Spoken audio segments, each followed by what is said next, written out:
the Christian should be easily identifiable by the fruit that they produce. And you have to check, is it rooted? Is it alive? Is it growing? Is it actually bearing fruit? Because it's easily to be deceived at a distance, isn't it? Jesus is wrapping up here the most famous sermon ever. He's applying as he wraps up the Sermon on the Mount. And in this section, he starts with a warning not to be deceived. And here's what he says. Watch out for false prophets. They come to you in sheep's clothing, but inwardly they are ferocious wolves. By their fruit you will recognize them. Do people pick grapes from thorn bushes or figs from thistles? Likewise, every good tree bears good fruit, but a bad tree bears bad fruit. A good tree cannot bear bad fruit, and a bad tree cannot bear good fruit. Every tree that does not bear good fruit is cut down and thrown into the fire. Thus, by their fruit you will recognize them. So the heart of this deception, and this is going to sound weird, but let me just unpack it. The heart of this deception is about being religious. The deception of religion. And Jesus says, don't be deceived by religious leaders. Just because they're religious leaders, just because they have pastor or rev in front of their name. Many are false teachers. Judge them by their fruit and not by, the metrics of success maybe that you might be tempted to evaluate them by. Are they authentically producing spiritual fruit, or are they posers who are simply playing a role? Here's the problem though. We often we don't recognize what good fruit is, right? We don't recognize what the right fruit is. We are culturally conditioned to assess people, including pastors, maybe especially pastors and churches, by professional success. How many people attend? How big is their online platform? How much have they achieved?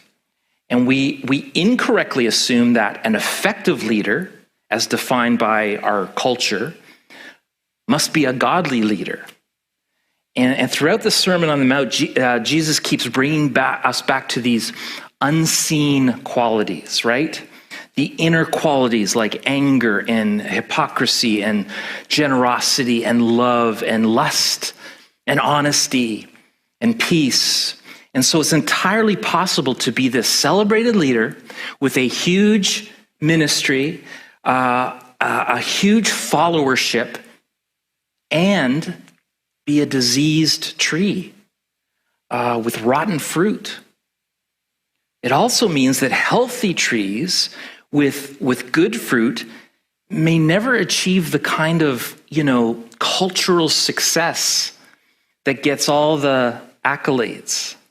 So somehow we are called to discern, to identify a person by what is beneath the surface, even to look past their talents and their charisma and their right spiritual words. So how are you and I supposed to do that? Do we need some sort of spiritual X-ray vision? I mean, the truth is we'll actually get it wrong sometimes. We'll get fooled sometimes. After all, it's only God who can judge the heart. People that we thought were authentic and trustworthy and spiritual can end up disappointing us. And sometimes those we would have pegged as sort of least likely to spiritual succeed are the ones who end up bearing the most kingdom fruit, as it were. All I can say is this: if you're going to have any chance of discerning the authenticity of others, it's going to require two things, okay? It's going to require time and proximity, okay? Time and proximity. We can't know trees' identity from a mile away. We have to get close to it, like that fake fruit. If we'd had the opportunity to kind of touch it and smell it and feel it, we would have known if it was fake fruit. We have to get close to it. So you won't know by observing someone on a screen or their YouTube channel, or by reading their books even, or by watching them weekly on a platform.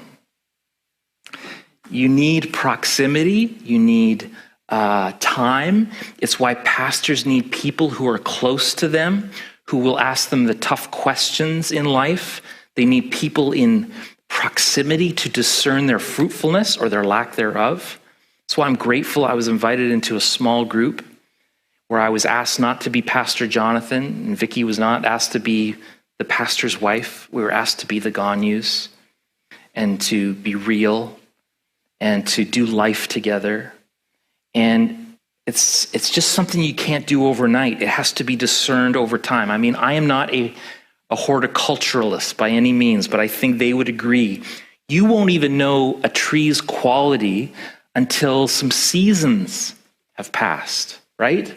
What is the character of someone in the good times, in the hard times? What are they like when they raise children? It takes time. It takes proximity. And too often, we are quick to grant enormous spiritual authority to people we encounter only on screens or podcasts or books. In other words, only at a great distance. Another doodle from Sky Jatani, you know, the stuff on the left from the evangelical industrial complex are things that we value: popularity, relevance. But the kingdom of God values generosity, mercy, honesty, gentleness, faithfulness, humility. Now, you might know, if you've listened to me long enough, some of my righteous anger, holy discontent about bully pastors, Christian leaders caught in scandal who have done great damage, I think, to the kingdom of God, to the reputation of Christ. And that'll be my soapbox for a while. But let me give you this morning, if I could, some other examples of these wolves in sheep's clothing that Jesus is talking about here. Wolves who use spiritual language, spiritual concepts, but they're really out to confuse our spiritual thinking. And it's insidious and it's dangerous. And part of their effectiveness is actually mixing nuggets of truth with outright lies. Let me give you a scenario, an example here. Picture a woman named Trina. She's a 28-year-old Toronto resident. She prays nightly. She believes in Jesus. She also chants a mantra, and she goes to Kundalini yoga, and she believes there is goddess energy in the base of our spine. And she believes there is this healing power in crystals. And she says something like, you know, the energy that the crystals hold is part of this universal energy, and it'll increase my own energy when I work with them or even when I get near them. Where is she getting that? Well, from people like Eckhart Tolle, Deepak Chopra, Marianne Williamson, Neil Donald Walsh, the list goes on. False teachers, friends. Wolves. And according to a recent Pew Research poll, most Americans, and I can only assume that this would apply very closely to Canadians, most Americans mix traditional faith with beliefs in psychics, reincarnation, spiritual energy that can be found in physical objects such as trees and crystals and mountains. You know, in Bible college, I took this course on missions, and I learned about the concept of syncretism. Syncretism. This is where you kind of treat religion like a smorgasbord. You amalgamate these different faiths and practices and rituals, and it's all sort of mashed up into a weird, like, Heinz 57 mashup, right? And I remember it being mostly in the context of unreached tribes. You know, the kind of uncivilized developing nation groups who sort of piece together a bit of their tribal rituals and mixed with some missionary teaching and mixed with some superstition. Well, guess what? It turns out us educated, wealthy, westernized countries might be the most synchronistic. A staggering 41% of Americans believe in psychics. 42% believe spiritual energy can be located in physical objects. Why are so many into this? Because people genuinely don't know the difference between authentic spirituality and the world of the occult. They don't know good fruit from fake fruit. And I'm not being hyperbolic when I say the occult either. Here's some classic telltale marks of the occult. First, the disclosure of communication of unknown information, unavailable to humans through normal means. What do I mean by that? Well, things like horoscopes, fortune tellers, psychics, tarot cards, Ouija boards. That knowledge, if it is in fact even knowledge at all, comes from somewhere other than God, folks. And if it's not from God through the sources that God has ordained, then I hate to tell you this, but it's from the evil one. There is no neutral or impersonal power that's just sort of floating around out there, some sort of cosmic consciousness for our secret knowledge that we can just tap into. And the Bible could not be more clear on this. Listen to this from the prophet Isaiah. Disaster will come upon you, and you will not know how to conjure it away. Keep on then with your magic spells and with your many sorceries. Let your astrologers come forward, those stargazers who make predictions month by month. They are like stubble. The fire will burn them up. They cannot even save themselves. Each of them goes on in his error. And then continuing on in Zechariah, diviners see visions that lie. They tell dreams that are false. They give comfort in vain.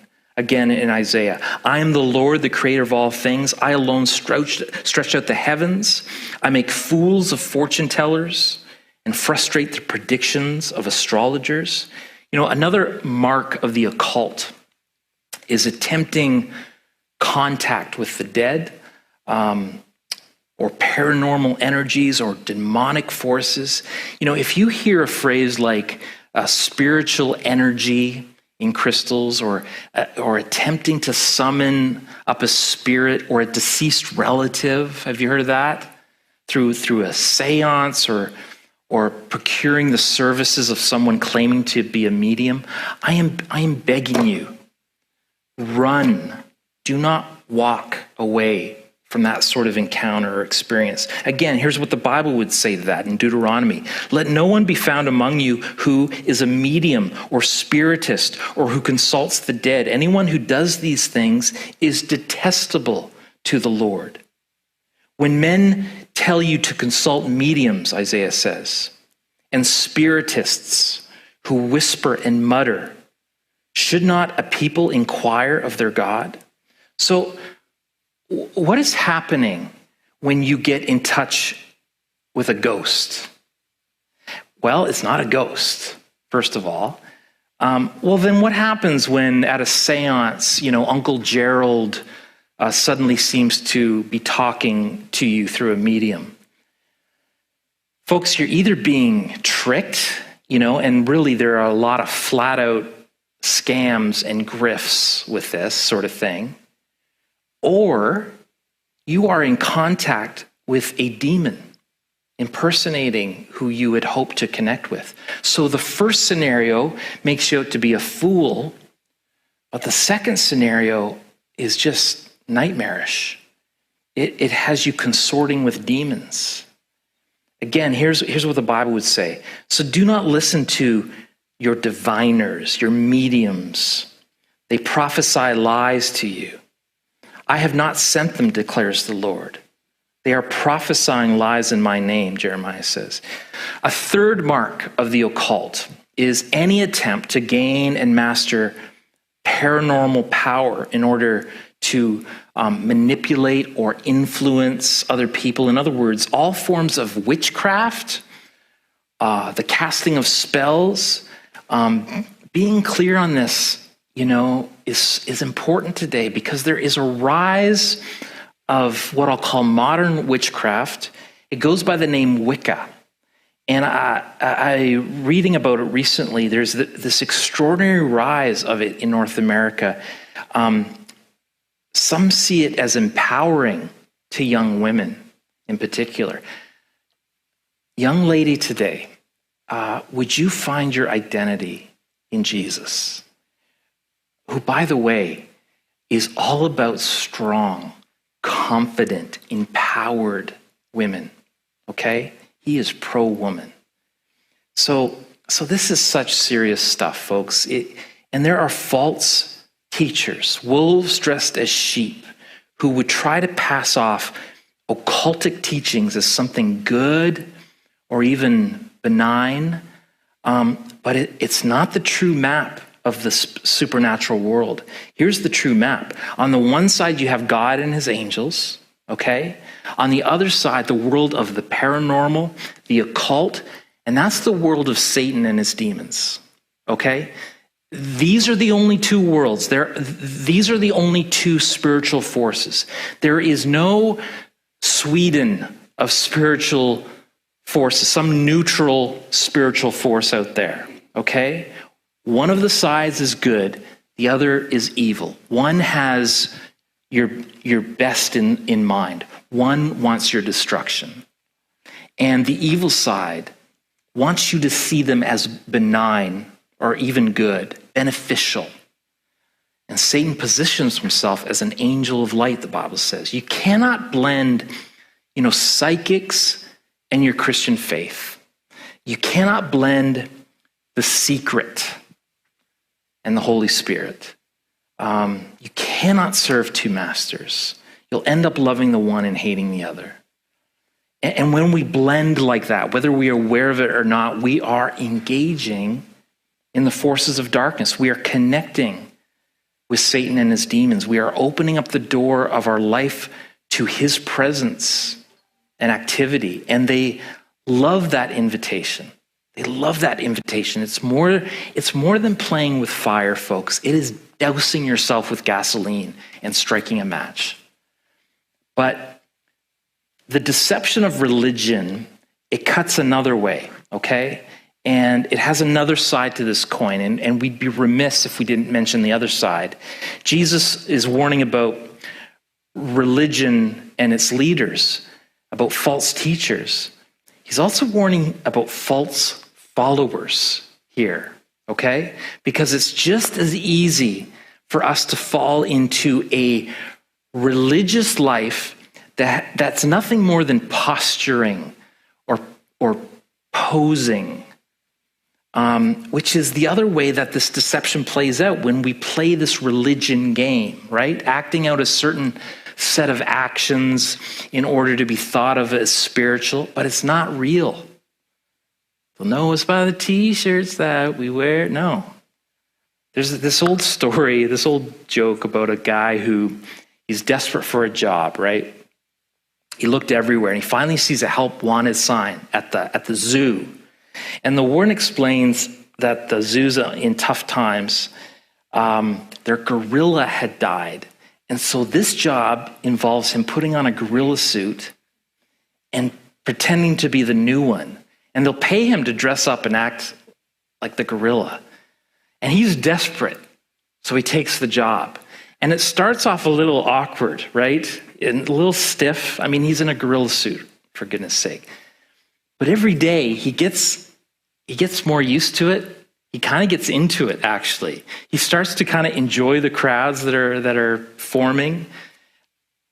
He puts on a bit of a performance, walking back and forth, swinging on the vine, and just sort of hamming it up. Crowds love it. One day, he hams it up a little too much and swings on a vine so hard, he ends up in the cage next to him, the lion's cage. And he freaks out. He starts screaming bloody murder. He forgets his act and everything. And he's just, get me out of here, get me out. At which point the lion says, will you shut up, idiot? You'll get us both fired. That joke would have killed if this place was filled. Listen, we can turn everything into a religious zoo where we're all wearing a costume. where we're all wearing a mask. We put on this phony baloney mask as though it were a mark of authentic Christianity. If you were driving through the Haight-Ashbury district of San Francisco during the Summer of Love in 1967, Jessica, why don't you just put that picture up? Yeah. And you pulled it next to a stoplight, and there was a VW van plastered with peace signs, and it was driven by this long-haired, tie-dyed pot smoker. You would know that you have encountered a hippie. Scotty knows. Scotty really knows. And if you were back in the 80s and you came across a BMW driven by some Gucci-shoed, wearing Rolex, moused hair, a shiny suit, he looks like Gordon Gekko, you would know you had spotted a yuppie. Yes. And today, if you come across some dude in boots and overalls and he's chewing tobacco and is staying down his beard and he's got missing teeth and he's scratching flea bites, you'd know you'd spotted a Montreal Canadiens fan, right? No. Folks, I'm still hurting after last night. No, but we all can put on the spiritual costume, right?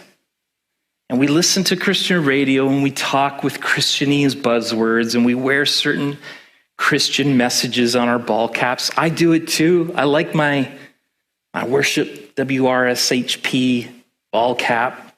We participate in religious activities and we think we're being spiritual or we think we're engaging in a personal relationship with God, but we don't know the difference between what we do and who we are. There's a pressure in a lot of Christian circles, maybe you feel it, to appear godly. So what that does is it trains us to focus almost exclusively on the visible, the public expressions of our faith. And I'm in this section now in my memorization of the Sermon on the Mount, chapter 6. Over and over, Jesus says, those who do acts of goodness to be seen by others, that's their only reward. The fact that you were seen by others, I hope you're happy with that reward because that's all you're getting. Meanwhile, your Father who sees what is done in secret will give you a true and lasting reward. And maybe some of you today are worried about displaying the right behavior, wearing the right symbols of Christianity. Folks, it's fake fruit. It is. If you somehow, maybe you're watching today, my friend, and you got tricked into this. You had somebody tell you got to listen to this podcast or watch this.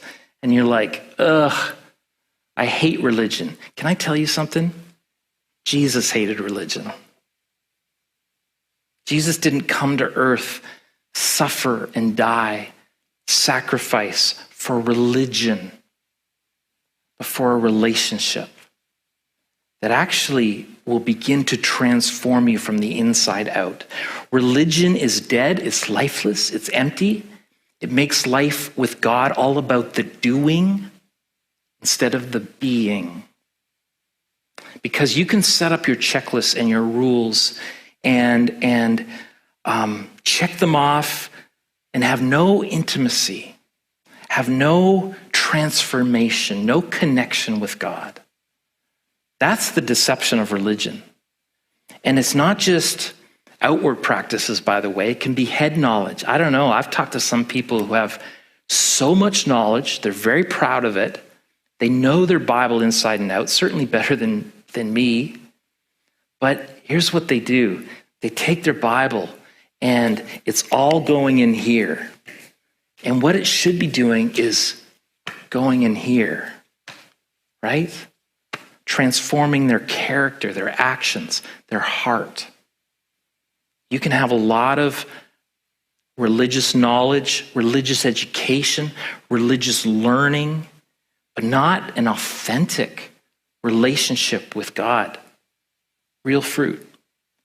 It's such a deadly deception that the Bible, dismantles every chance it gets. Listen to how James takes it on. He says, "Do I hear you professing to believe in the one and only God, but then observe you complacently sitting back as if you had done something wonderful?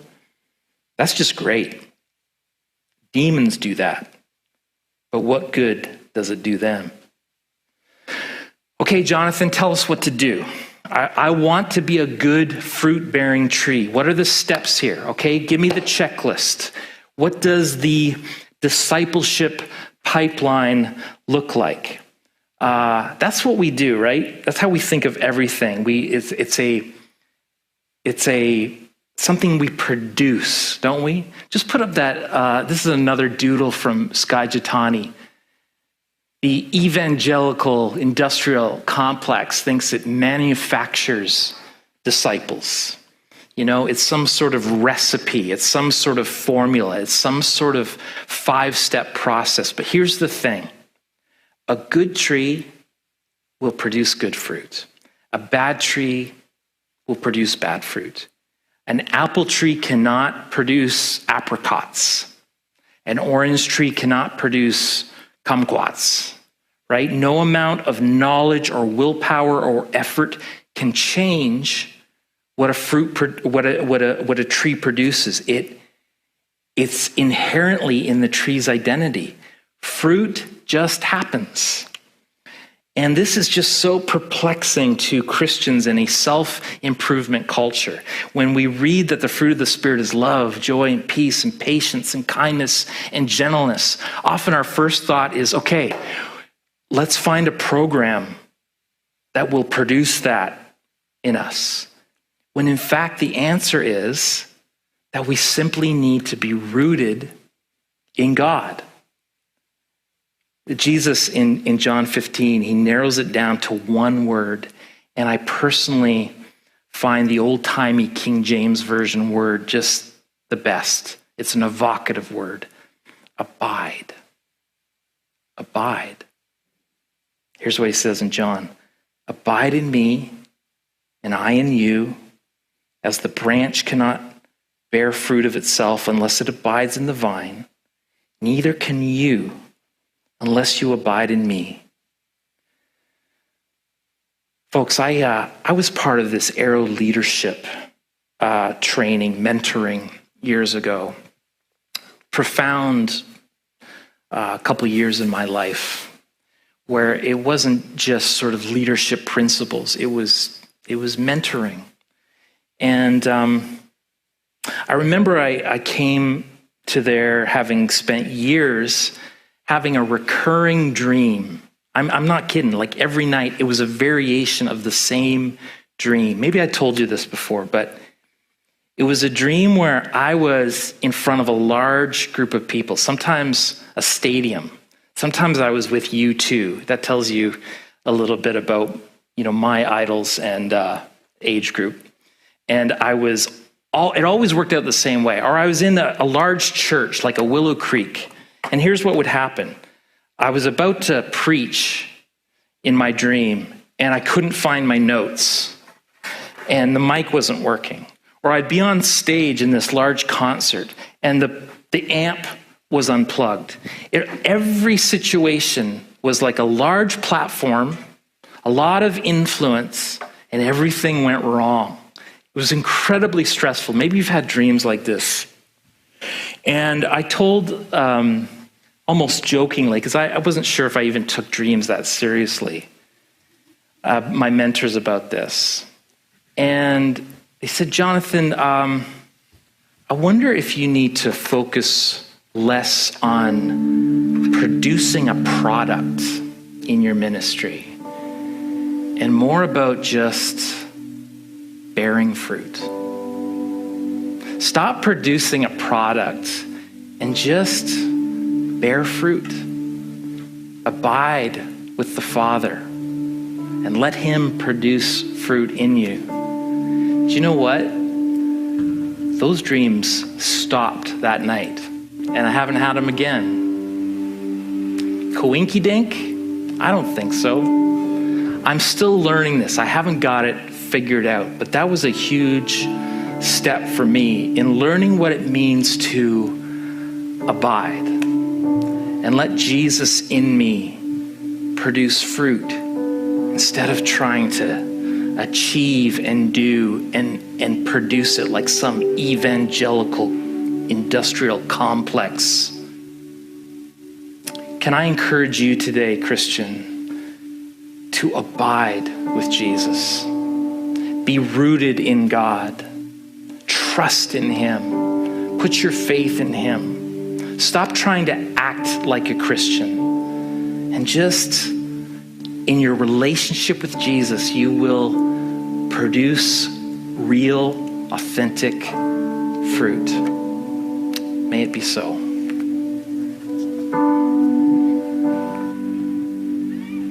And that's my desire for our church, that we would bear good fruit. We don't need that fakey fake t-shirt fruit. Bear good fruit this week, would you? You don't have to try to do it. It comes from a relationship that's rooted in God. I want to thank you for joining us for church and watching church. It's good to be able to do that. But more than that, will you go now and be the church? Your loved people. God bless you.